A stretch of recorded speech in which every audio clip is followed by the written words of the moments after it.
It was Christmas on the island of Sodor. All the engines were working hard. Thomas and Toby were busy carrying people and parcels up and down the branch line. Everyone was happy. Only the coaches, Annie and Clarabelle, were complaining. "It's always the same before Christmas," they groaned. "We feel so full. We feel so full." "Oh, come on," said Thomas. "Where's your festive spirit? Christmas Day is almost here." By the side of the track was a little cottage with a familiar figure waving to them. "It's Mrs. Kindley," whistled Thomas. "Beep, beep! Happy Christmas!" Thomas always felt better for seeing her.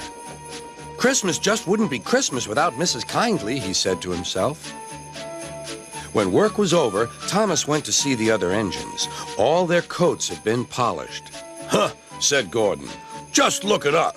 Your driver will have to work fast to get you as smart as us."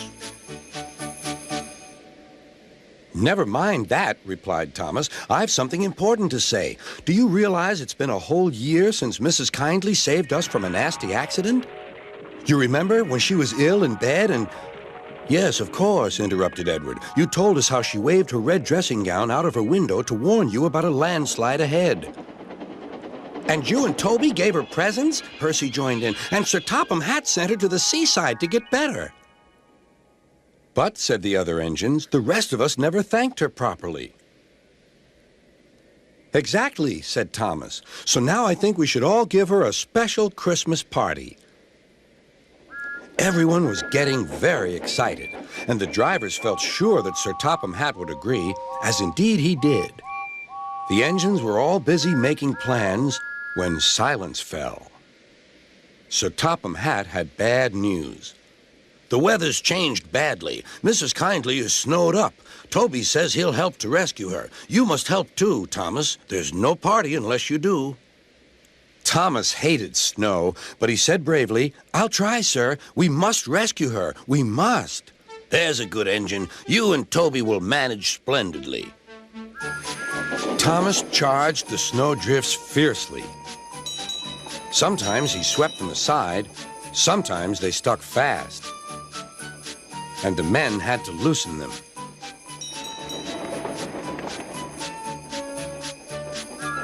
But at the cutting near the cottage, they could go no further.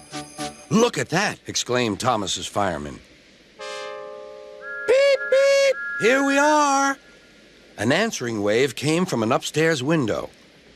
Then they heard a familiar sound. "That's Terence, the tractor," said Thomas. "He's come to help too." Sure enough, Terence had a snowplow and was working hard to clear a patch to the railroad line and safety. At long last, the rescue was complete. Percy took the tired workmen home. Terence said goodbye to Mrs. Kindley and promised to take care of her cottage as he watched them all set off. The engines made good time. No more snow had fallen, but the yard was dark. There was no one to be seen. Thomas's heart sank. Suddenly, all the lights went on. What a marvelous sight awaited Mrs. Kindley.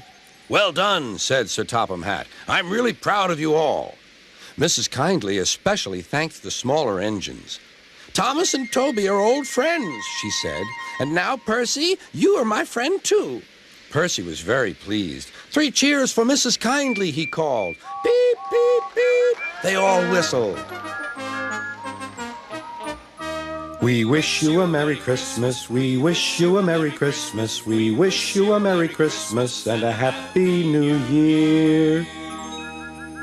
Thomas the tank engine and his friends thought it was the best Christmas ever, and Mrs. Kindley could think of nowhere she would rather live than here with them on the island of Sodor.